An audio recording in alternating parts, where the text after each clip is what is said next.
Hello, very good evening.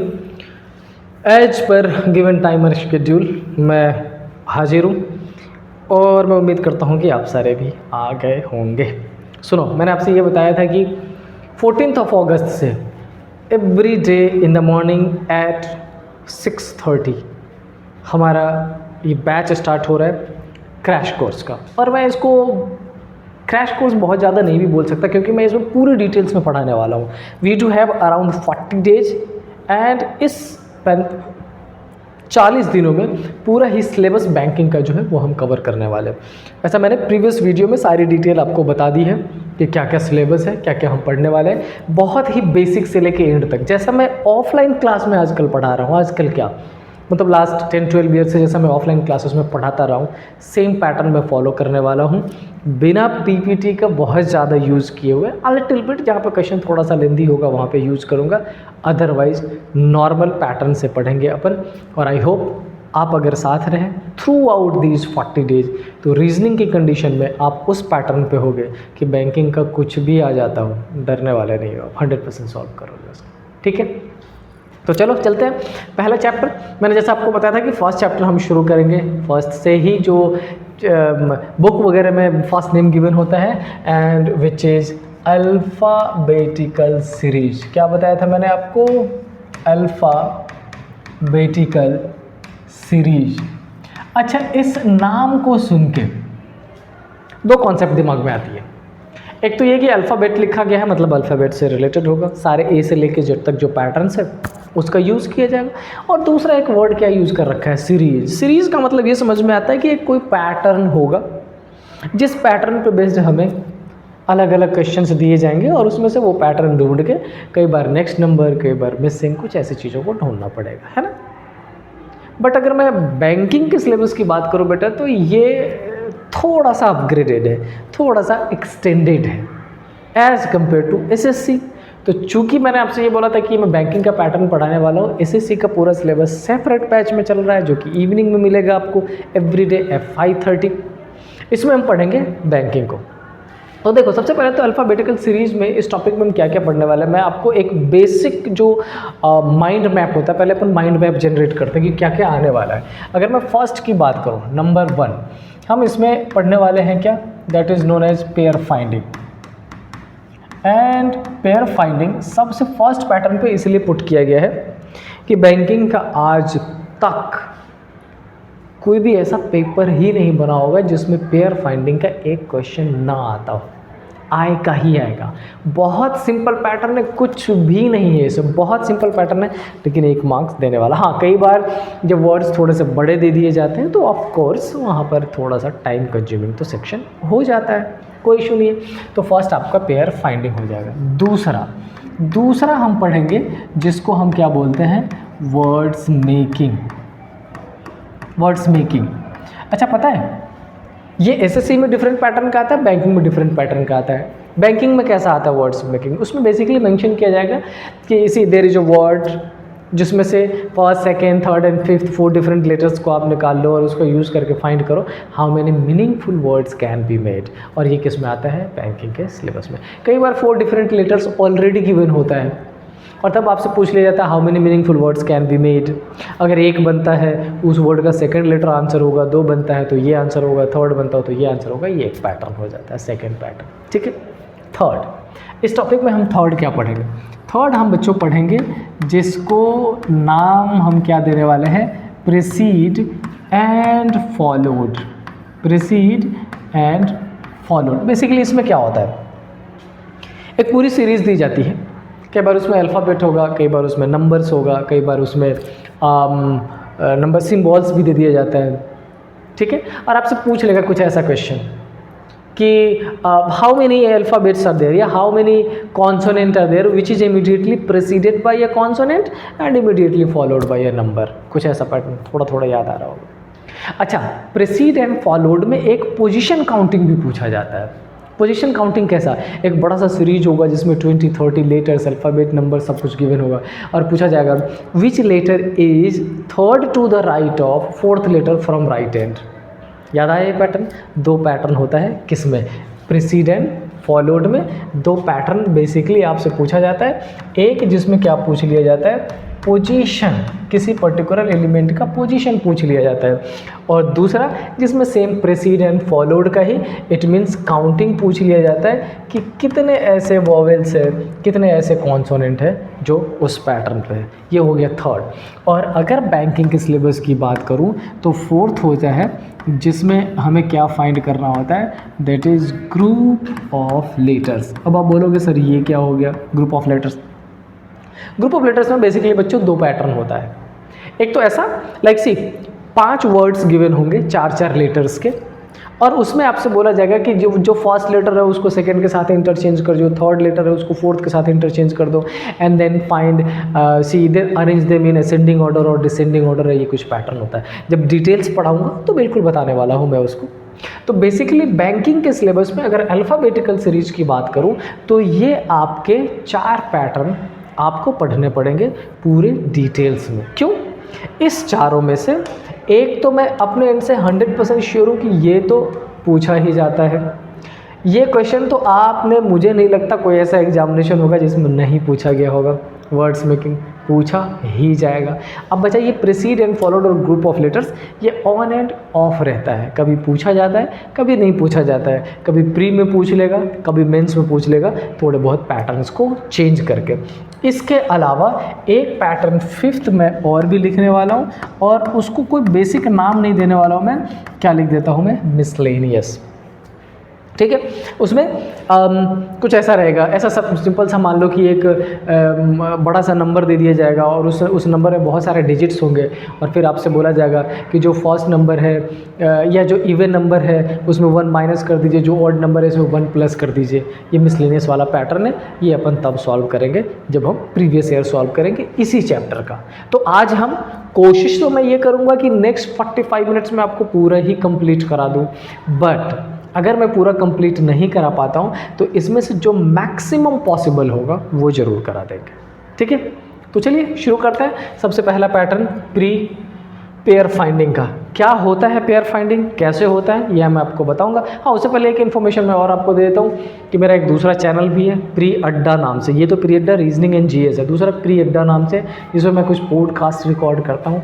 अगर आप को कभी ऐसा लगता हो कि चैनल विजिट किया जा सकता है तो बिल्कुल जाए और विजिट करें, एंजॉय करें उसको। अब बात रही इसमें दूसरा ये कि ये जो मैं जो भी लिख रहा हूँ यहाँ पर, इसका जो पीपीटी तैयार होने वाला है ये एज इट इज़ मैं टेलीग्राम चैनल पे भेज दूंगा, डाल दूंगा। अगर आपको एग्जैक्टली पीपीटी चाहिए जिससे आप प्रैक्टिस कर पाए तो बेटा आप टेलीग्राम पे 2 तरीके से सर्च कर सकते हैं। एक तो आप डायरेक्टली ये सर्च कर लीजिएगा, क्या, प्री अड्डा 360, और अगर ये ना मिलता हो तो आप डायरेक्टली ये सर्च कर लीजिएगा 9958565527। ये 2 चीज़ें आप सर्च कर लीजिएगा, ये आपको वहाँ पर अवेलेबल हो जाएगा टेलीग्राम पे। और टेलीग्राम पे जैसे पर्टिकुलर डे पे जैसे वीडियो अगर नहीं आ रहा, जैसे बैंकिंग का वीडियो आपको कब कब मिलने वाला है, वैसे तो आज मैंने 14th को स्टार्ट कर दिया है, लेकिन बैंकिंग का वीडियो बेसिकली आपको मिलेगा मंडे, वेडनेसडे एंड फ्राइडे को। 3 दिनों आपको बैंकिंग के video through out the chapters मिलेंगे। सेम एज जो एसएससी का वीडियो मॉर्निंग में है वो आपको मिलेगा ट्यूसडे, थर्सडे एंड सैटरडे को, और जो सी सेट वाला पैटर्न है वो आपका इवनिंग में आपको मिलता रहेगा। ठीक है, तो आप टेलीग्राम चैनल को बिल्कुल सब्सक्राइब कर लें, सारी डिटेल्ड इन्फॉर्मेशन वहाँ पर आपके पास आती रहेगी। डन। चलिए अब मैं आपको बताता हूँ पेयर फाइंडिंग। मुझे ये बताओ, आप में से कितने लोगों को ये पता है कि ये जो वर्ड है पेयर, इसका क्या मतलब होता है? आप कहोगे सर जोड़ी बनाना, बिल्कुल करेक्ट, लेकिन कैसी जोड़ी जो इस पर्टिकुलर चैप्टर में पूछा जाता है। मैं उस जोड़ी की बिल्कुल भी बात नहीं कर रहा हूँ जो मेरे कई बच्चे, और ये मेरा एक्सपीरियंस खासा रहा है जब मैं ग्वालियर ब्रांच में वर्किंग था 2018-19 के आसपास, और फिर दिल्ली में। बच्चे बहुत ही शौक से, शानदार पूरी एनर्जी के साथ आते हैं बैंकिंग का कोचिंग ज्वाइन करने। एक बैच में 50, 70, 75, 80 बच्चे बैठे हुए पढ़ रहे हैं। उसमें से पता नहीं कब कोई 2 एक जैसे पर्सन, मतलब एक मेल और एक फीमेल, एक बॉय एंड गर्ल, पढ़ते पढ़ते ही अपनी जोड़ी क्रिएट कर लेते हैं। और उसमें नुकसान, फ़ायदा क्या होता है मुझे नहीं पता, वो आपको बेसिकली पता होगा। नुकसान बेसिकली उसमें ये हो जाता है कि एम लेके आए हुए होते हैं बैंकिंग के साथ जोड़ी बनाने का, कोई दूसरी जोड़ी बना लेते हैं और चल फिरते हैं और फिर रिजल्ट वहीं का वहीं रखा रह जाता है। और at the end 4 years 5 years के बाद कहते हैं कि यार कोचिंग तो ली थी हमने, प्रिपरेशन तो किया था हमने, नसीब में नहीं था मेरे, इस वजह से नहीं हो पाया। बट ऐसा नहीं है। चलिए खैर, अपार्ट फ्रॉम दिस आते हैं पेयर फाइंडिंग। पेयर फाइंडिंग एक छोटा से कॉन्सेप्ट से मैं आपको समझाता हूँ।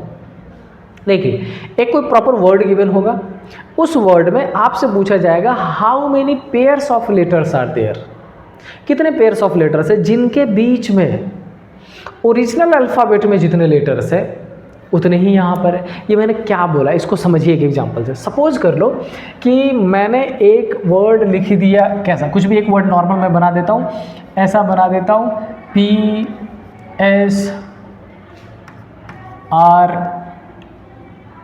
एंड यू, एक सपोज कर लो ये वर्ड लिखा गया है, डन। और आपसे पूछा गया कि इस पर्टिकुलर गिवन वर्ड में कितने ऐसे पेयर्स हैं जिसके बीच में उतने ही लेटर्स हैं जितना कि ओरिजिनल अल्फ़ाबेट में होता है।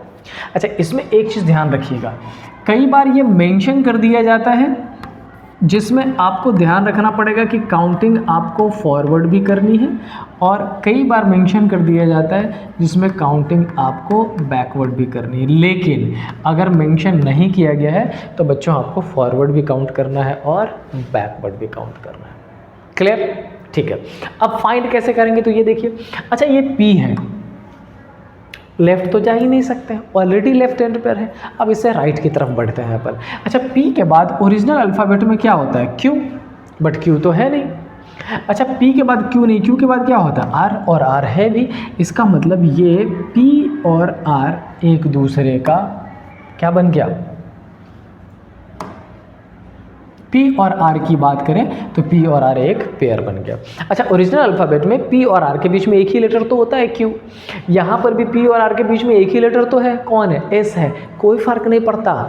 We don't have to care about the letters, we have to care about the number of letters. उसके बीच में वो S है, ये इंपॉर्टेंट नहीं है, उसके बीच में इंपॉर्टेंट ये है कि वो एक लेटर है। इसका मतलब सिंपल सी लैंग्वेज में ये समझिए, सिंपल सी भाषा में ये समझ लें कि अल्फ़ाबेटिकल सीरीज के इस पैटर्न में आपसे बोला जाता है कि क्या आपको A से लेके Z तक याद है, और अगर याद है then you will be very good at this topic. चलो, अच्छा P से पढ़ लिया, P के बाद Q, R के बाद S नहीं हुआ, मतलब P से एक पेयर बनना था, P से एक पेयर हमने बना दिया। अब चेक करेंगे S से। अच्छा, S के बाद T आता नहीं है, T के बाद U, अच्छा बिल्कुल आगे, एक बार S से U भी बन गया, सेकंड पेयर। अच्छा, S से लेफ्ट भी काउंट करना पड़ेगा, बट मेक श्योर कि जब आप बैकवर्ड भी काउंट करोगे, लेफ्ट भी काउंट करोगे, in both way you have to count in ascending order. कभी ऐसा ना हो कि आप कैसा काउंट कर दो, डिसेंडिंग ऑर्डर काउंट कर दो, नहीं, आपको कैसा काउंट करना पड़ेगा, असेंडिंग ऑर्डर में काउंटिंग करनी पड़ेगी। तो S के बाद यहाँ पे T आएगा, नहीं है। अच्छा, R से काउंट करो, R के बाद S नहीं है, R के बाद S और T, तो R से S एक पेयर तो और बन गया, कितने पेयर हो गए, 3 पेयर। अच्छा, क्या U से काउंट करने की ज़रूरत है, तो आंसर है नहीं। U के बाद V, W, X नहीं बन रहा है, तो टोटल कितने पेयर बन गए, 3। इसका मतलब इस पर्टिकुलर क्वेश्चन में कितने पेयर्स बनेंगे, 3 पेयर्स, और इसी को बोला जाता है क्या, पेयर फाइंडिंग। आई होप ये आपको समझ आया होगा। इस पर्टिकुलर कॉन्सेप्ट का मैं यहाँ पर नाम मेंशन कर देता हूँ, इसको क्या बोला जाता है, पेयर फाइंडिंग, ताकि आपको अच्छे से याद रहे क्या होता है पेयर फाइंडिंग। डन? ठीक है, चलो अब इसी बात पर एक क्वेश्चन मैं और आपको सॉल्व करके दिखाता हूँ। अच्छा, सपोज कर लो अगर एक वर्ड गिवन है GUIDELINES, गाइडलाइंस, और आपसे पूछ लेता है कि इसमें कितने पेयर्स हैं, फाइंड करके दिखाइए। ठीक है। अच्छा, अभी तक मेरी नज़र में जितने भी वर्ड्स आए हैं, आई थिंक ये टॉप 5 वर्ड्स में है जिसमें नंबर ऑफ पेयर्स ज़्यादा बनते हैं, इसमें काफ़ी सारे पेयर बनते हैं। चलो चेक करते हैं। अच्छा, एक बात बताओ, G के बाद क्या आता है, H के बाद क्या आता है, I, एक बार G से I बन गया, और आगे चलो GHIJKL, एक G से क्या बन गया, L बन गया, L के बाद M और N, एक G से क्या बन गया, N बन गया। एक बार ध्यान से देखो, G से I भी बना, G से L भी बना, और G से N भी बना। Now let me tell you, अगर एक पर्टिकुलर लेटर से आगे आने वाले और भी कई लेटर्स में बनता हो, इसका मतलब वो आपस में भी पेयर फॉर्मेशन करेगा। ये आई से एल भी पेयर बनेगा, आई से एन भी पेयर बनेगा और एल से एन भी पेयर बनेगा। आई होप ये चीज़ें आपको क्लियर हो रही होंगी। बहुत मुश्किल नहीं है, बड़ा सिंपल सा पैटर्न है। दैट चलो अब आगे देख लेते हैं। जी से तो हमने काउंट कर लिया, क्या यू से काउंट करने की ज़रूरत है? नहीं। अच्छा सुनो, कई बार हम ऐसा करते हैं कि जो लेटर से बड़ा उससे आगे काउंट करना शुरू कर खत्म कर लिया और जेड पे खत्म, फिर जेड से आगे ABCD। No, you don't have to count in that way, right. Okay, तो यू से काउंट मत करें क्योंकि यू से बड़ा नहीं है। आई से जे के एल हमने काउंट कर दिया, एम एन हमने काउंट कर दिया, जो भी पेयर 6 बनने थे बना दिए। अच्छा अब काउंट करते हैं डी से। क्या डी से एक पेयर ई है? यस है। तो डी के बाद E F G H I जे नहीं बनेगा। डी के बाद ई एफ जी, देखो एक डी से जी भी बन गया।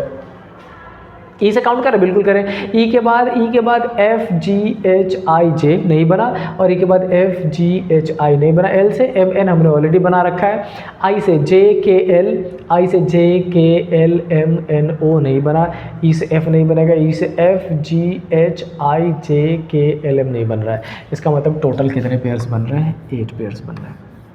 बच्चों एक चीज़ ध्यान से देखो, मैं बस इसलिए टोटल काउंटिंग करके आपको बता रहा हूँ ताकि जब आप इस दोनों क्वेश्चन को ही देखो तो ये पेयर फाइंडिंग आपको 100% क्लियर हो जाए, बहुत अच्छे से क्लियर हो जाए हमेशा के लिए। समझ रहे हैं? अच्छा, क्या इसको दूसरे पैटर्न से काउंट किया जा सकता है? बिल्कुल किया जा सकता है। कैसे? अच्छा एक बात बताओ, ये जो वर्ड है GUIDELINES, मैं अगर दोबारा यहाँ पे लिख दूँ, ये जो वर्ड है GUIDELINES, अगर इसमें आपको कुछ वो याद हो, G इक्वल टू कितने नंबर पे होता है? 7, U 21, I 9, 7 to 9। D क्या हो जाता है? 4, E क्या हो जाता है? 5, 4 और 5।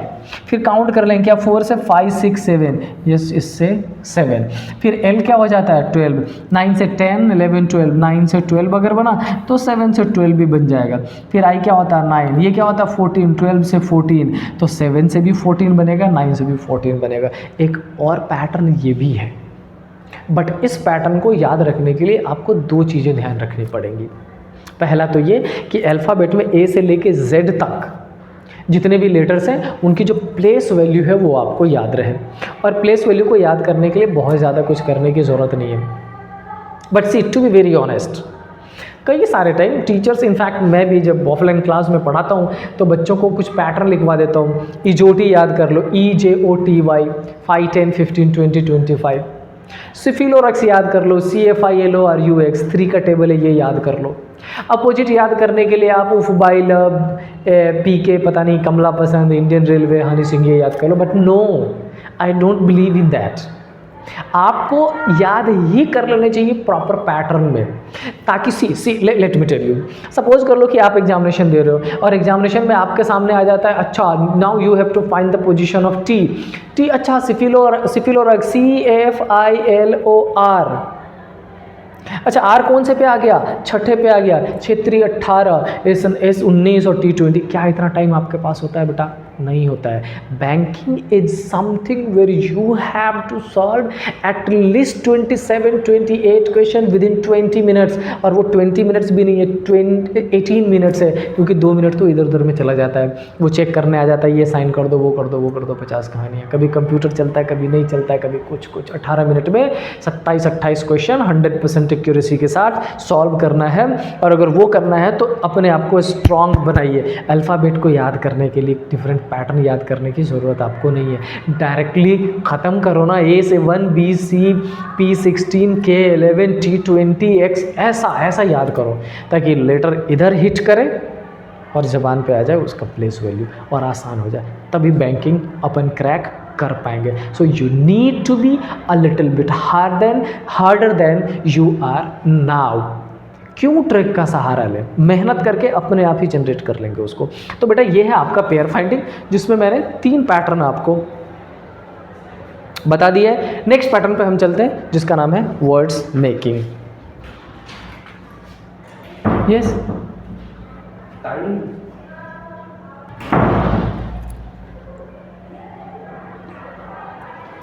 okay, see now it's time to talk about words making.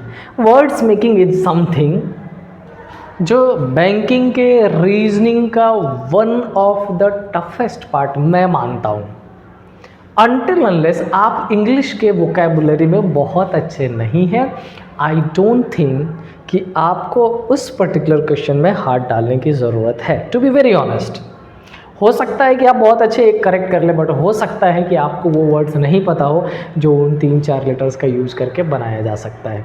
तो आपको ध्यान रखने की ज़रूरत है। आप बहुत श्योर हो तो अटेम्प्ट करिए, अदरवाइज मैं बिल्कुल ही ये नहीं कहना चाहता कि सारे क्वेश्चन कर दीजिए। No, you don't have to even attempt all the 35 question. No, 30 question करो ना, 28 करेक्ट कर लो। 5 क्वेश्चन ऐसे बनते हैं जो छूने के नहीं होते, छोड़ के चले जाने के होते हैं। और आपने वो सुना है भगवान श्री कृष्ण का, जहाँ पर सब चीज़ें नहीं चल रही हो आपके हिसाब से, वहाँ से खिसक जाना अच्छा होता है। समझ रहे? तो see you have to use your mind while solving the question paper. But let me introduce this part. Basically इसमें क्या करना है ये समझो। जब आपसे ये बोला जाता है कि वर्ड्स मेकिंग करना है, क्या होगा? एक प्रॉपर वर्ड गिवन है, उस वर्ड में से कुछ लेटर्स निकाल लेने हैं। Let me tell you, suppose कर लो कि एक वर्ड है क्या, SEPARATION। क्या वर्ड है? सेपरेशन। एक वर्ड लिख दिया प्रॉपर। नाउ वहाँ पर मेंशन होगा बेटा कि यू हैव टू यूज कौन कौन सा लेटर इसमें से निकाल लें। You have to use first, third, 4, 5, 6, 7th and 9th. You have to use these 4 letters, but make sure how many times? Only once. कितने बार यूज करना है? Only once. And साथ में ये भी मेंशन रहता है, you have to use each letters. मेरे ये कहने का बहुत ही सिंपल और क्लियर लैंग्वेज में ये कहना चाह रहा हूँ कि कभी ऐसा मत कर लेना कि 3 वो लेटर यूज़ करके मीनिंगफुल वर्ड बना लिया। कभी ऐसा मत कर लेना कि 3 लेटर यूज़ किया और एक लेटर को 2 बार यूज़ करके 4 लेटर का बना लिया। No, you have to use all the 4 letters and all the 4 letters should be different। और जो उन्होंने बता रखा है अपने एंड से no repetition is allowed, अपने एंड से no plus no minus is allowed, whatever they are saying you have to use। चलो अब इसमें मैंने फर्स्ट लेटर बोला, इसका मतलब फर्स्ट हमसे क्या बोला जा रहा है? S। थर्ड मैंने इसका मतलब मैंने क्या बोला? P। थर्ड मैंने 7th मैंने क्या बोला? इसका मतलब है T। और 8th और 9th मैंने क्या बोला? O। So you have to use these 4 letters once and then find how many meaningful words can be made। और अगर आप पूरे मीनिंगफुल वर्ड बना पा रहे हो then you are good at। आपको एक चीज़ और ध्यान रखना है, अगर options let me tell you option. Suppose कर लो ऑप्शन ऐसा लिखा है, ऑप्शन में लिखा होगा 3 मीनिंगफुल वर्ड, ऑप्शन 2 में लिखा गया है 4, ऑप्शन 3 में लिखा गया है क्या? मोर देन 4, ऑप्शन 4 में लिखा गया है क्या? नॉट, बोले तो नन ऑफ दीज, और ऑप्शन 5 में लिखा गया है क्या? 2। ये 5 ऑप्शंस है। मैं आपको एक पैटर्न बताता हूँ सॉल्यूशन करने का। अगर आप बहुत अच्छे हो तो कर सकते हो डायरेक्टली, अगर बहुत अच्छे नहीं या हम सारे वर्ड्स को नहीं क्रैक कर पा रहे तो आप कर सकते हो। अच्छा पहले तो चेकआउट करते हैं, इसमें सबसे लेटर कौन सा छोटा सा? एक क्या ऐसा बन सकता है? OPT, opt.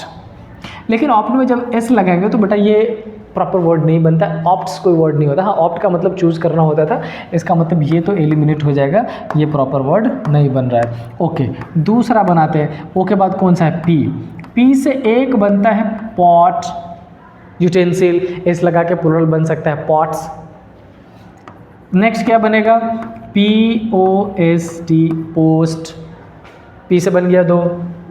थर्ड क्या बनेगा? SPOT, spot. फोर्थ क्या बनेगा? सॉरी थर्ड यहाँ पे हो गया, ये फोर्थ लिख देते, कोई बात नहीं, यहाँ पर फोर्थ कर दे रहे हैं और ये फिफ्थ कर दे रहे हैं, इसको हटा देते हैं फिफ्थ। और क्या बनेगा? स्टॉप, ठीक है। अच्छा सिक्स्थ क्या बनेगा? Top, TOP, top. टॉप क्या होता है? कपड़ा होता है। एस लगा सकते हैं? हाँ लगा सकते हैं, कोई इशू नहीं। अच्छा इसका मतलब मैंने 6 वर्ड्स लिखे आपके लिए, लेकिन इसमें ये जो पहला वर्ड था ऑप्ट, इसको हमने एलिमिनेट कर दिया था, तो 1 2 3 4 5 कितने बन गए? 5 बन गए। अब इसमें एक बार चेक करो, आपने ये 1 2 3 जो ऑप्शंस है उसमें क्या मोर देन 4 को क्लिक कर सकते हैं? हाँ क्लिक कर सकते हैं, बिल्कुल कर सकते हैं। समझ आई बात मैं क्या कहने की कोशिश कर रहा? इसका मतलब ये कि आप जितने वर्ड बना रहे हो उससे एक कम में मोर देन लिखा हो। मैंने 5 वर्ड्स बना दिए, 4 में मोर देन 4 लिखा है, 100% करेक्ट जा सकते हैं। आपको लग रहा है कि देखो आप 3 वर्ड्स बना पा रहे हो, 100% 3 वर्ड तो श्योर ही हो कि 3 वर्ड तो बनेगा ही बनेगा। और ऑप्शन में देखा हो ऑप्शन में तो ऑप्शन 2 में ऐसा लिखा है more than 2 words, you have to go with that option, that is something. समझ आई बात? लेकिन हर बार ऐसा आपको नहीं मिलेगा, कई बार रैंडम भी रहेगा 2 3 4 5 6, आपको उस हिसाब से चूज करना पड़ेगा। ये है बेटा वर्ड्स मेकिंग। अच्छा, इसमें दूसरा पैटर्न कैसा हो सकता है? Let me tell you. Second pattern ऐसा हो सकता है, सपोज कर दो एक वर्ड ले लेता है, क्या ले लेता है? आपसे ले लिया, एक बोला क्या, DLA और E, these 4 letters are there, you have to use all these 4 letters once, but you have to use all these 4 letters। मतलब चारों तो यूज करना ही करना है, लेकिन चारों कितनी बार यूज करना है? एक बार। How many meaningful word? Let me tell you the options. Options 1 is, what is it? Option 1 में बोला जाएगा if only one word can be made, only one word can be made, क्या? only one word can be made, then your answer will be X। कोई मतलब नहीं है, ये X इस चारों लेटर में है भी नहीं, कोई फर्क नहीं पड़ता, कोई इंपॉर्टेंस नहीं, but your answer will B X, क्योंकि आप एक ही वर्ड बना पा रहे हो और ऐसा उन्होंने कंडीशन में दे दिया है। अच्छा, option number 2, if only 2, sorry more than 1, 2 नहीं लिखते हैं, मोर देन 1, क्या लिख दिया? If more than 1 word can be made, your answer will B M। कुछ भी रैंडम दिया जा सकता है। इफ सपोज कर लो, if no word can be made, no word can be made, your answer will be T, कुछ ऐसा दे देता है। समझ आई बात? चीजें सेम है, चीजें सेम है, लेकिन आपसे ये नहीं पूछ रहा how many meaningful words are made, can be made directly, but indirectly पूछ वही रहा है। आपसे बोला कि देखो आप 1 बना पा रहे हो, आप इसमें से अगर 1 बना पा रहे हो आंसर X कर देना, X ऑप्शन में गिवन है। 1 से ज़्यादा बना पा रहे हो आंसर M कर देना, M आंसर में ऑप्शन में गिवन है। आप क्या कर पा रहे हो? आप 1 भी नहीं बना पा रहे हो, आप T लिख दो ना, बिल्कुल परेशान होने की ज़रूरत नहीं है। समझ आई बात? 1 बना पा रहे हैं, क्या बोला मैंने कि अगर आप 1 बना पा रहे हैं एक आंसर कर दीजिए, अगर आप 1 से ज़्यादा बना पा रहे हैं M आंसर कर दीजिए, no word is made by you तो T आंसर कर दीजिए। पैटर्न होता है। तो आपको ध्यान बस ये रखना पड़ेगा कि जितने लेटर्स को बोला गया है उन सारे लेटर्स का यूज़ करना है, और उन सारे लेटर्स का कितनी बार यूज़ करना है? एक बार। समझ आई बात? और इसी को बोला जाता है words making. How many meaningful words can be made by the letters which is given by the question और itself in the question। ठीक है। अच्छा, अब ये DEAL एक वर्ड मुझे ऐसा लग रहा है हम ये बना सकते हैं DEAL, डील। एक वर्ड मुझे ऐसा लग रहा है, क्या ये बन सकता है? डेला। एक वर्ड मुझे ये भी लग रहा है DALE, और एक ये भी लग रहा है डाले, हो गया डेल, डेला।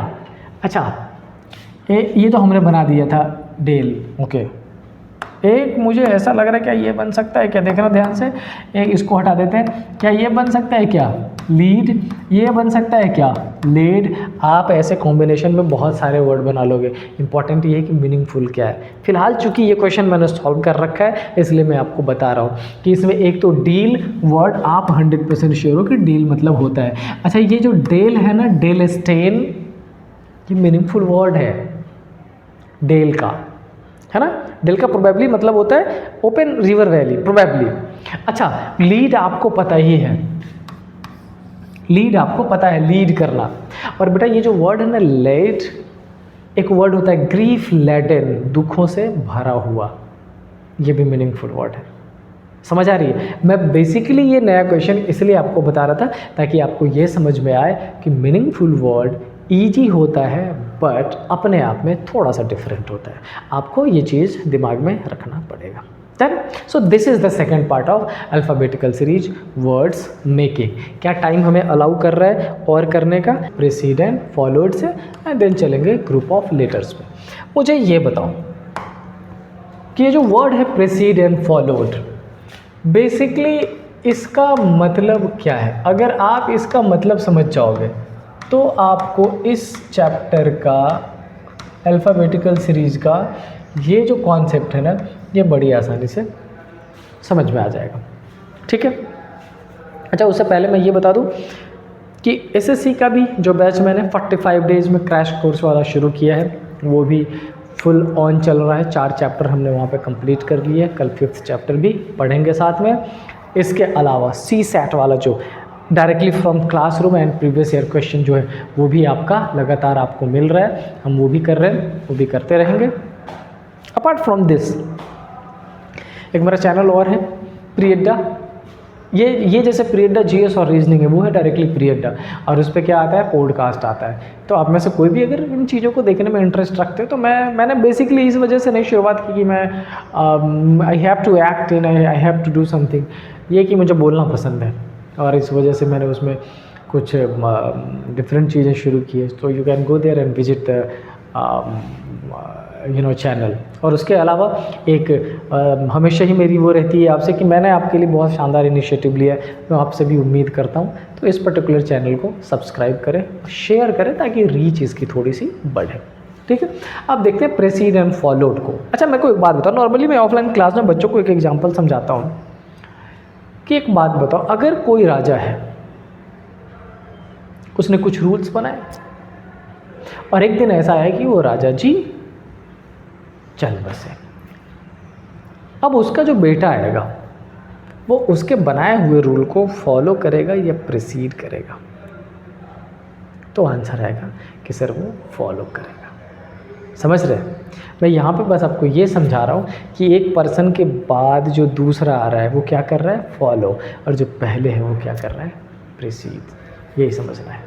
देखिए कैसे। अच्छा, सपोज कर लो कि एक पर्टिकुलर क्वेश्चन में कुछ ऐसा मेंशन कर दिया जाता हो, कुछ ऐसा लिख दिया जाता हो ABC, और मैं आपसे पूछ लूँ कि इस B को प्रेसीड कौन कर रहा है और इस B को फॉलो कौन कर रहा है, तो हमारा आंसर क्या होना चाहिए कि B को जो फॉलो कर रहा है वो कौन है, C, और B को जो प्रेसीड कर रहा है वो कौन है, A। इसका मतलब अभी फ़िलहाल हम प्रेसीड का मतलब क्या कंसीडर करने वाले हैं, बिफोर। इसको हिंदी में क्या बोलेंगे, पहले। समझ आई बात? और फॉलो, इसका मतलब हम क्या समझने वाले हैं, आफ्टर, और इसको हिंदी में क्या समझेंगे, बाद में। आई होप इतना सिंपल वे में बताने के बाद आप 100% कंफर्म होंगे सर अब तो समझ आ गया प्रेसीड मतलब क्या होता है और फॉलोड मतलब क्या होता है। There it is. ठीक है। So basically preceded and followed में एक पर्टिकुलर टर्म के पहले जो लिखा है वो उसको प्रेसीड कर रहा है, और बाद में जो लिखा है वो उसको क्या कर रहा है, फॉलो कर रहा है। ठीक है। यही हमारा आज का बेस है। अब क्वेश्चन कैसा पूछा जाता है, तो मैं आपको पीपीटी पे लेके चलूँ क्या, देख लेते हैं। पीपीटी में कुछ क्वेश्चंस अगर मिल जाता हो तो डायरेक्टली वहाँ से उसमें हमारा कुछ काम बच जाएगा। ठीक है। एक पर्टिकुलर सीरीज लिखा गया है, वो सीरीज ये रहा। ठीक है। इस पर्टिकुलर सीरीज में लिखा गया है। मैंने आपको कल बताया था कि प्रेसीड एंड फॉलोड में 2 पैटर्न का क्वेश्चन पूछा जाता है, एक पोजीशन काउंटिंग और दूसरा डायरेक्टली प्रेसीड एंड फॉलोड का यूज करके। अच्छा, ये जो पोजीशन काउंटिंग होती है ना, ये भी होता बहुत सिंपल है, कुछ नहीं है इसमें, बहुत सिंपल है। डायरेक्टली अपन चाहे तो उसको फाइंड कर सकते हैं। कैसा? अच्छा, एक बात बताओ, सपोज कर लो कि एक मैंने ऐसा कुछ लिख दिया, उसको छोड़ देते हैं PQRST और U और V, ये मैंने लिख दिया लेटर्स। और मैंने आपसे पूछ लिया कि बेटा ये बताओ कि थर्ड लेफ्ट हैंड से थर्ड कौन सा है, आप बोल दोगे सर R है। मैंने पूछ लिया राइट हैंड से फोर्थ कौन सा है, आप बोल दोगे सर S है। अच्छा, एक बात बताओ, अगर मैं ये पूछ लूँ कि आप मुझे ये बताओ कि बेटा थर्ड हैंड से जो लेफ्ट से थर्ड है, सॉरी लेफ्ट हैंड से जो थर्ड है उसके राइट में सेकंड कौन सा है, कैसा पूछा जा सकता है? Which letter is on second to the right of third letter from left hand. ध्यान से सुनना। तो लेफ्ट हैंड से ये 1 2 3 और इसके राइट में first and second, so correct answer will be. समझ आई बात? अगर मैं ये पूछ लेता कि which letter is second to the right, second to the left of third from right hand, तो फर्स्ट सेकेंड थर्ड और उसके। समझ आ रही बात? क्या हर बार ये इतनी काउंटिंग करने की ज़रूरत है? तो आंसर है नहीं, इसको और शॉर्ट किया जा सकता है। डायरेक्टली क्वेश्चन में आते हैं। क्वेश्चन में क्या लिखा है देखो, if all the apps are deleted from the above arrangement, सारे एफ को हटा दो, मतलब अभी जब हम काउंट करेंगे तो हम इसमें एफ की काउंटिंग नहीं करने वाले। देन क्या करना है, which of the following is 12th to the right of 3rd from left hand. देखना ध्यान से, क्या लिख दिया, 12 to the right of 3rd from left hand.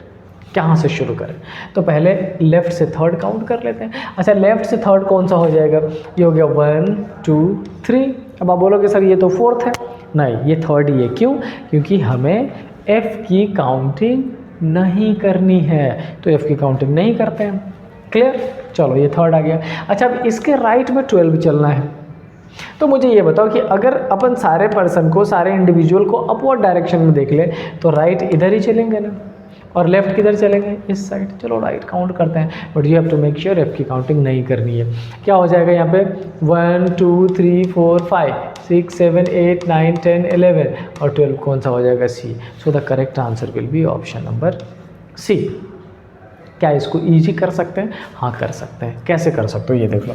अच्छा सुनो, क्वेश्चन में जैसे एक लेफ़्ट यूज़ कर दिया और एक राइट यूज़ कर दिया, तो कन्फिग्रेशन क्या क्या हो सकता है? हो सकता है कि दोनों बार राइट यूज़ कर दे।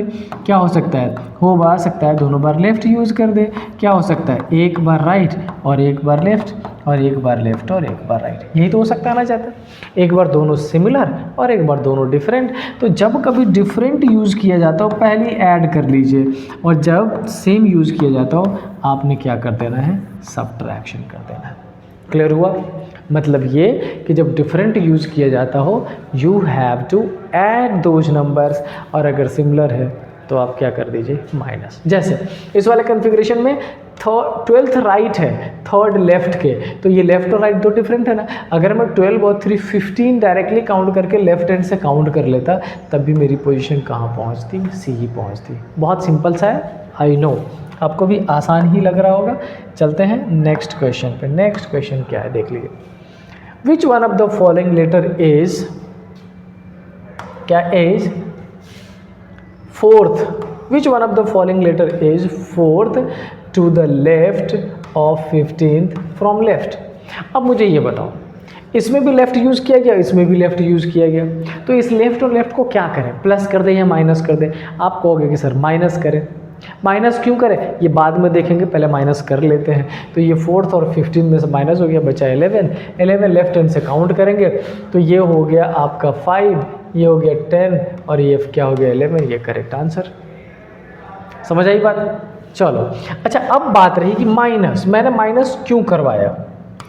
तो एक बात बताओ, अगर लेफ्ट हैंड से पहले 15 काउंट कर लेते अपन, तो मैंने ये 5 5 10 और ये 5 15 अपन सी पे पहुंच जाते। और अब इस पर्टिकुलर पोजीशन से हमें लेफ्ट वर्ड चलना है, कितना? 4। तो क्या करना, चलना पड़ता? 1 2 3 और 4। तो आंसर फाइनली हमारा क्या आने वाला था? एफ ही आने वाला था। तो बेसिकली प्रोसेस वही है, एक में थोड़ा सा शॉर्ट कर लिया जाता है ताकि आपका टाइम थोड़ा कम लगे। समझ आ रही बात? चलो, तो ये जो पोजीशन काउंटिंग है ना, ये बहुत सिंपल है। बस ध्यान रखिएगा, कभी ये बोल देगा ये काउंट करो, कभी बोल देगा वो काउंट करो, ये चीज़ आपको ध्यान रखनी पड़ेगी। नेक्स्ट क्या लिखा? If all the symbols are drop then which of the following will be 8th element to the left of 7th element in the given arrangement? क्या ड्रॉप किया गया वो बाद में देखेंगे, पहले काम करते हैं। 8th to the left of 7th element from right hand. मुझे ये बताओ, इसको ऐड करोगे या सब्ट्रैक्ट करोगे? आप कहोगे कि सर इस बार तो ऐड करना पड़ेगा। क्यों ऐड करना पड़ेगा? आप उसका भी आंसर दे दोगे, सर यहाँ पे राइट है और यहाँ पे लेफ्ट, दोनों डिफरेंट है, ऐड करेंगे। चलो ये 7 और ये 8 है, ऐड कर लिया 15, और फ्रॉम यूज़ किया गया है राइट हैंड से, तो 15th फ्रॉम राइट काउंट करना है, मतलब यहाँ से। क्या सबकी काउंटिंग करनी है? आंसर है नहीं। क्या लिखा है? If all the symbols are dropped, मतलब सिम्बॉल्स की काउंटिंग नहीं करनी है। 15 काउंट कर लीजिए, 1 2 3 4 5 6 7 8 9 10 11 12 13 14 15। अगेन आंसर क्या हो जाएगा? एफ ही हो जाएगा, और ऑप्शन नंबर बी क्या हो जाएगा? करेक्ट। क्लियर हुआ? आई होप बहुत क्लियर हो गया होगा। कुछ नहीं, काउंटिंग में बड़ा सिंपल सा है। चलते हैं नेक्स्ट प्रोसेस पे, प्रोसीड एंड फॉलोड का। ये इसको ध्यान से देखिए क्या लिखा है। ध्यान से देखना, लिखा है how many such numbers are there. किसको टारगेट किया गया है? नंबर को। Immediately followed by a letter, जिसके बाद में क्या होना चाहिए? Letters in the given arrangement. तो बेसिकली कह रहा है बेटा आपको कि एक नंबर टारगेट करिए और उसके बाद लेटर होना चाहिए, कोई भी लेटर पुट कर लीजिए। यस, पहले नंबर देन लेटर्स। चलो चेक करते हैं कहाँ कहाँ पर है। अच्छा, ये रहा नंबर और letter, number letter, number letter. Number तो है बट लेटर नहीं है, काउंटिंग नहीं कर सकते। अच्छा, और आगे चलते हैं, नंबर लेटर नहीं, नंबर ही है, और ये रहा एक। समझ आई बात? तो जब कभी फॉलोड पूछा जाता हो तो जिसको टारगेट किया गया उसके जस्ट नेक्स्ट वाले में आपको चेकआउट करना है। और यही अगर प्रेसीड पूछा जाता है तो नंबर्स को टारगेट किया गया तो नंबर्स के जस्ट पहले वाले में चेकआउट कर लेते हैं अपन। डन? ठीक है, तो आंसर कितना हो जाएगा इसमें? 1 2 3 4। सो the correct answer is option number D. I hope चीज़ें क्लियर हो रही होंगी।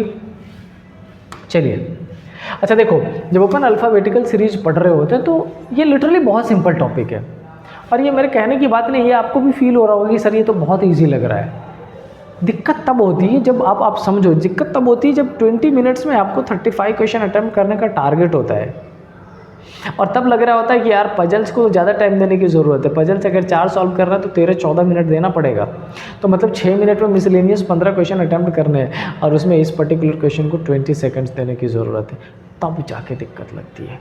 इसीलिए मैं हमेशा कहता हूँ कि alphabetical series is easy, yes it is, but practice easy की और ज़्यादा होनी चाहिए, ताकि क्वेश्चन पेपर जब आपके सामने एग्जामिनेशन में मिले तो दिक्कत ना होने पाए, है ना। क्या लिखा है? In the given arrangement how many letters are there. इस बार किसको टारगेट किया गया? लेटर्स को टारगेट किया गया। डन? तो एक काम करते हैं, हम भी लेटर ले लेते हैं, ये ले लेते हैं।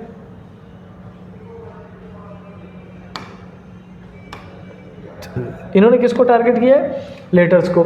चलिए हम भी लेटर ले लेते हैं, और ये रहा लेटर। ठीक है, तो एक लेटर मैंने पुट कर दिया कि how many letters are there which is immediately followed and precede. कह रहा आगे भी होना चाहिए और पीछे भी होना चाहिए। क्या नंबर? तो ऐसा मान लेते हैं 9 9। ये आपको ढूंढना है 9 के 9, एग्जैक्टली 9 के 9 नहीं, मतलब एक ऐसा पैटर्न ढूंढना है यहाँ पर पहले number then letter and then फिर नंबर आना चाहिए। तो चलो चेक कर लेते हैं कितनी जगह पर है। इसमें नंबर है, लेटर है, नहीं है, नहीं है, नहीं है, नहीं है, नहीं है, नहीं है, नहीं है, नहीं, प्रोबेबली एक भी नहीं है। So answer none of the above, एक भी नहीं। दोबारा पढ़ लेते हैं। In the given arrangement how many letters are there, कितने लेटर्स है which is immediately followed and proceed by, जिसके पहले भी नंबर और बाद में भी नंबर। प्रोबेबली एक भी लेटर ऐसा है ही नहीं जिसमें पहले भी नंबर हो और बाद में भी। समझ आया कैसे फाइंड करेंगे? I hope it is pretty clear, आप कर भी पा रहे होंगे। एक क्वेश्चन मैं आपके लिए और सॉल्व करता हूँ, और ये है how many such symbols are there. Symbols किसको टारगेट कर रहे हैं इस बार? सिम्बॉल्स को टारगेट कर रहे हैं। चलो अपन भी एक सिंबल मान लेते हैं, कोई भी, ये रहा। विच is immediately followed by a consonant. Make sure इस बार लेटर नहीं, इस बार कॉन्सोनेंट है, जिसके बाद क्या होना चाहिए? कॉन्सोनेंट। चलो ये consonant and immediately preceded by a vowel, और पहले क्या होना चाहिए? वोवेल होना चाहिए। ये पैटर्न फाइंड करना है। सिंबल के पहले वोवेल और सिंबल के बाद में कॉन्सोनेंट। चलो चेक करते हैं। एक काम करते हैं, पहले वोवेल से चेक करते हैं। वोवेल टारगेट कर लेते हैं, कहाँ पर वोवेल है। ये वोवेल्स अगर ऐसे बढ़ते चले बढ़ते चले बढ़ते चले, ओ हो, इसमें एक भी वोवेल है ही नहीं। है क्या? एक बार दोबारा ध्यान से देखना। FVHJRXCLN नहीं है एक भी, तो फिर से हमारा आंसर क्या हो जाएगा? None of the above. लेकिन अगर होता तो हमें इस पैटर्न की काउंटिंग करनी पड़ती।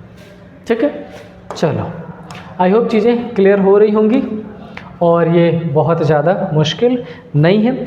बस ध्यान रखिएगा कि प्रेसीड का मतलब पहले और फॉलोड का मतलब आगे, और आपको उसकी पोजीशंस के हिसाब से काउंटिंग करनी होती है। जैसे पहले मैं एक एग्जांपल बना ले रहा था, आप भी पहले वैसे ही बना लीजिएगा। चलिए, अब हम पहुंच चुके हैं अल्फ़ाबेटिकल सीरीज के लास्ट पैटर्न पे, जिसको बोलते हैं क्या? ग्रुप ऑफ लेटर्स, और इससे भी क्वेश्चंस पूछे जाते हैं। अच्छा, फॉर्चुनेटली इसमें बहुत कुछ नहीं रहता है, जब आप क्वेश्चन रीड करो ना अल्फ़ाबेटिकल सीरीज में, एक खासियत यही है, जब आप क्वेश्चन रीड करोगे तो आपको आसान लगने लग जाता है। ग्रुप ऑफ लेटर्स होंगे, 4-5 ग्रुप होगा, 3-3 4-4 5-5 लेटर्स का, और उस ग्रुप ऑफ लेटर में आपको क्या करना पड़ेगा, आपको करना पड़ेगा जो चेंजेज इन्होंने दे रखे हैं, लिख रखे हैं, वो चेंजेस कर दीजिए और उस चेंजेस के पैटर्न पे फाइंड करना शुरू करिए। यही ग्रुप ऑफ लेटर, कुछ खास नहीं है। सो चलो करते हैं। क्या लिखा है, व्हेन द फर्स्ट, सुनो देखो, when the first and second letter of each word is interchange. देखो बोल दिया ना, क्या बोला है कि फर्स्ट एंड सेकेंड लेटर जो भी है सबको क्या करना है, इंटरचेंज करना है। चलो इन्होंने बोला इंटरचेंज करने का, कर देते हैं। Then how many meaningful words will be made. अच्छा सुनो, हमारे पास ये MEF है, ओरिजिनल वर्ड क्या है, MEF है, और इन्होंने क्या बोला है, फर्स्ट एंड सेकेंड को चेंज करो, तो हम क्या बना देंगे, EMF बना देंगे। डन, ठीक है। अच्छा दूसरा क्या है, THY, इसको हम क्या बना देंगे, HTY बना देंगे। थर्ड क्या है, JFG, इसको हम क्या बना देंगे, इसको हम बना देंगे FJG, क्योंकि फर्स्ट एंड सेकेंड को चेंज करना है, कोई इशू नहीं।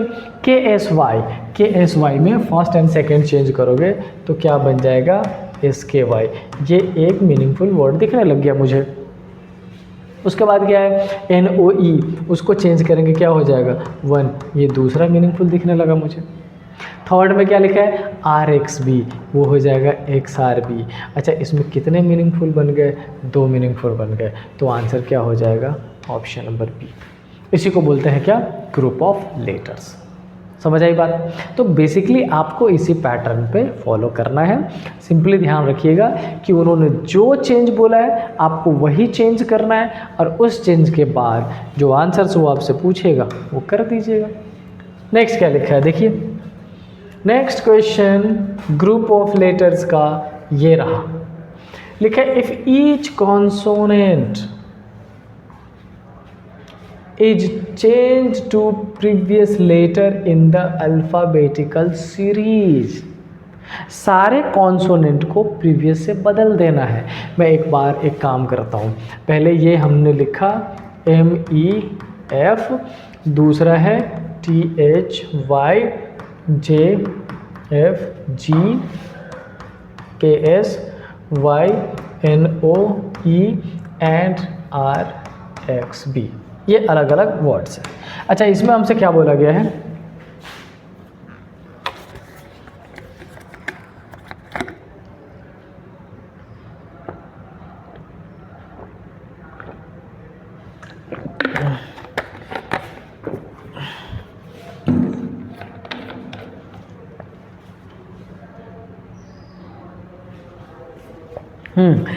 इसमें हमसे क्या बोला गया है, इसमें बोला गया है कि जो भी कॉन्सोनेंट है उसको प्रीवियस से बदल देंगे, and vowel is change to the next letter, और वोवेल को अगले से बदल देना, चलो वो भी बदल देंगे। Then how many words contain, ये ध्यान रखने की ज़रूरत है, एट मोस्ट 2 वोवेल्स। तो पहले जो इन्होंने बोला वो कर लेते हैं, उसके बाद लेट्स सी। चलो कॉन्सोनेंट को प्रीवियस से बदलना है, क्या बदल देते हैं। M से पहले क्या हो जाएगा L, F से पहले क्या हो जाएगा ABCDE, अच्छा T से पहले S, H से पहले G, Y से पहले X, ये J से पहले क्या हो जाएगा I, F से पहले क्या हो जाएगा E, और G से पहले क्या हो जाएगा F। Next K, J, R, X, N, ये हो जाएगा M, है ना, M M M M, O और E को अभी नहीं बदलेंगे, फिर ये R से पहले कौन हो जाएगा Q, W और A, ठीक है। अच्छा अब इन्होंने बोला कॉन्सोनेंट को नेक्स्ट कर दो, कॉन्सोनेंट को भी इनके मन से नेक्स्ट पहले कर ही देते हैं। E के बाद क्या हो जाएगा F में कन्वर्ट, इसमें है ही नहीं वोवेल। O के बाद क्या हो गया P, E के बाद क्या हो जाएगा F। अब समझो एक बार ध्यान से, मैंने अंडरलाइन क्यों कराया है, यहाँ पे लिखा है एट मोस्ट 2, ज़्यादा से ज़्यादा 2। अच्छा मेरे पास ज़्यादा से ज़्यादा 2 ही चीज़ है कुछ भी, इसका मतलब ये कि अगर मैक्सिमम वर्ड ज़्यादा से ज़्यादा 2 है तो एक हो तब भी काम चलेगा, नहीं हो तब भी काम चलेगा। समझिएगा, अगर लिखा जाता है एटलीस्ट मतलब कम से कम 2, उससे ज़्यादा जितने हो जाए चलेगा, समझो, अगर मैं लिखता कि you should have at least 5 questions, आपको 5 क्वेश्चन करना चाहिए था, तो मिनिमम 5 तो करने ही थे, एटलीस्ट लिख दिया, ज़्यादा जितने कर लो कोई इशू नहीं है। अगर मैंने लिख दिया कि you should have solved at most 5 question, तो मैंने आपसे बोला कि आपको ज़्यादा से ज़्यादा 5 करने चाहिए था, आप 4 करते, 3 करते, 2 करते, 1 करते, तब भी चलेगा। तो बेसिकली जो पूछा है कि कितने ऐसे वर्ड्स हैं जिसमें कितने वॉवेल्स है, ज़्यादा से ज़्यादा 2 हो तब भी काम चलेगा, 1 है तब भी काम चलेगा, 0 है तब भी काम चलेगा। मैक्सिमम कितने होने चाहिए? 2। इसमें किसी एक में मैक्सिमम 2 है, बाकी 1 है, 1 भी नहीं, 1 भी नहीं, 1 भी नहीं, 1 भी नहीं, तो आंसर हमारा क्या हो जाएगा? 6 का 6 लेटर ऐसा है, और ये क्या हो जाएगा आंसर आपका? None of these. तो कई सारे टाइम ये जो वर्ड्स का प्ले होता है ना, वो भी इंपॉर्टेंट होता है, इस पर भी ध्यान रखने की ज़रूरत होती है, टू बी वेरी फ्रैंक। चलो नेक्स्ट देखिए क्या लिखा है। लास्ट क्वेश्चन है ये आज की क्लास का, उसके बाद अपन मिलेंगे फिर कल। क्या लिखा है? If words are arrange according to the alphabetical series, now what you have to do, now you don't have to arrange the letters in the word, you have to arrange words itself as per alphabetical series from left to right, which word is third from the right hand। मैं बहुत simplify वे में करके solve कराता हूँ आपको। अच्छा, इस word की शुरुआत है एम से, इसकी टी से, जे से, के से, एन से, आर से। सबसे छोटा कौन सा लग रहा है? आई जे के। सबसे पहले कौन सा आ जाएगा? J F G. Left to right solve करना है। अच्छा, जे के बाद कौन सा आ जाएगा? के एस वाई। सेकेंड नहीं लिखते तब भी कर सकते थे आप, डायरेक्टली वहीं पे 1 2 3 4 कर लेते लेटर्स के हिसाब से, अल्फ़ाबेटिकल लेटर के पैटर्न। लेकिन मैं लिख के बता रहा हूँ, ईजी कर रहा हूँ आपके लिए, ताकि आपको समझने में आसानी हो जाए। जे हो गया, के हो गया, उसके बाद एल एम, ये एम ई एफ हो जाएगा, फिर एन ओ ई हो जाएगा, फिर आर एक्स बी हो जाएगा, और फिर टी एच वाई हो गया। हो गया अल्फ़ाबेटिकल अरेंज, बिल्कुल। क्यों? जे का शुरुआत है सबसे छोटा, के एम एन आर और टी, यही तो है। अच्छा, पूछा क्या है हमसे? पूछा कि राइट से थर्ड बता दो। राइट से ये थर्ड, फर्स्ट सेकेंड थर्ड, ये रहा राइट से third, and that is the correct answer. ठीक है, तो सी मुझे ऐसा लग रहा है कि ये जो पर्टिकुलर सेगमेंट है अल्फ़ाबेटिकल सीरीज वाला, ये बहुत ज़्यादा मुश्किल नहीं और बहुत ज़्यादा मुश्किल क्वेश्चन पूछा भी नहीं जाता है। Although there is another video, मेरी एक और वीडियो जिसमें मैंने मिसलेनियस क्वेश्चन ऑलरेडी सॉल्व करा रखा है, बहुत जल्दी मैं आपके लिए प्रोबेबली कल, तो ये वीडियो कल दोबारा मैं वो क्लास जब लूँगा तो मैं आपको वो वाली वीडियो वो जो पीपीटी है पूरा सॉल्व करा दूंगा, तो आपको आइडिया लग जाएगा कि क्या एक्स्ट्रा और कुछ भी पूछा जा सकता है, और अगर पूछा जा सकता है तो क्या क्या। ठीक है, अभी मेरी सजेशन बस ये है आपसे कि जिस पैटर्न से मैं चल रहा हूँ उस पैटर्न से आप साथ में चलते रहें, बट एवरी डे एक सेट आपको लगाना ज़रूरी है। और उसमें भी मैंने आपको पैटर्न बताया था। क्या बताया था? किसी प्री अगर बहुत अच्छे से क्लियर करना है आपको, उसकी प्रिपरेशन आप चाहते हैं कि बहुत शानदार तरीके से की जाए, तो सेट लगाना इम्पॉर्टेंट है, बट सेट के पैटर्न को समझना उससे ज़्यादा ज़रूरी है। कई सारे टाइम बच्चे क्या करते हैं कि सिर्फ और सिर्फ ऑनलाइन सेट लगाते रहते हैं। उसमें क्या होता है कि एक टाइम लिमिट है सर्टेन, 20 मिनट्स में आपने जितने अटैम्प्ट किए नहीं किए, ख़त्म। करेक्ट है। मैं प्रिपरेशन की शुरुआत अपने बच्चों की कैसे कराता हूँ, मेरे को बहुत अच्छा रिजल्ट मिला है इसका। पहले ऑफलाइन सेट लगाना शुरू करें। आपके रीजनिंग के कितने क्वेश्चन होता है? 35 क्वेश्चन सॉल्व करने में मैक्सिमम 50 मिनट लग जाएगा। लग जाने दो, पूरा 35 क्वेश्चन सॉल्व करिए, एंड ग्रेजुअली उसी 35 क्वेश्चन को जब नेक्स्ट सेट में लगाए तो कोशिश करें 45 मिनट्स में करने का, फिर नेक्स्ट लगाया 40 मिनट्स में करने का, नेक्स्ट लगाया 35। आपको थोड़ा टाइम तो लगेगा, लेकिन with in 10 to 15 days you will find your self in a very good shape of solving the questions. और आपको फिर ये लगने लग जाए कि अच्छा अब आप 20 मिनट्स में कर पा रहे हो कितने? 25 क्वेश्चन, नो इशू। 20 मिनट्स में अगर आप 25 क्वेश्चन अटैम्प्ट कर रहे हैं और 25 100% एक्यूरेसी के साथ कर रहे हैं, तो फिर आपसे बेहतर क्या ही पॉसिबल है, एक नंबर। लेकिन मेरी कोशिश ये रहती है कि बच्चे 27, 28, 29 तक सॉल्व करें, एक्यूरेसी प्रॉपर बरकरार रहे। ठीक है। तो आप ऑफलाइन सेट लगाएं, आप ऑनलाइन सेट लगाएं, कॉम्बिनेशन बना लें कि एक दिन ऑफ लगाना है, फिर ऑनलाइन, फिर ऑफलाइन, फिर ऑनलाइन। या अगर आपके पास और प्रॉपर टाइम बचता है, रीजनिंग पे एक्स्ट्रा टाइम देना चाहते हैं, तो एक ही दिन में 2 सेट लगाएं, एक ऑफलाइन और एक ऑनलाइन। ठीक है, चलो इसी पॉजिटिव साइड वर्ड्स के साथ मिलते हैं नेक्स्ट क्लास में। इस अल्फ़ाबेटिकल सीरीज़ का एक 1 शॉट भी मैं जल्दी ही डालने वाला हूँ। ठीक है, so till then stay happy, जय हिंद।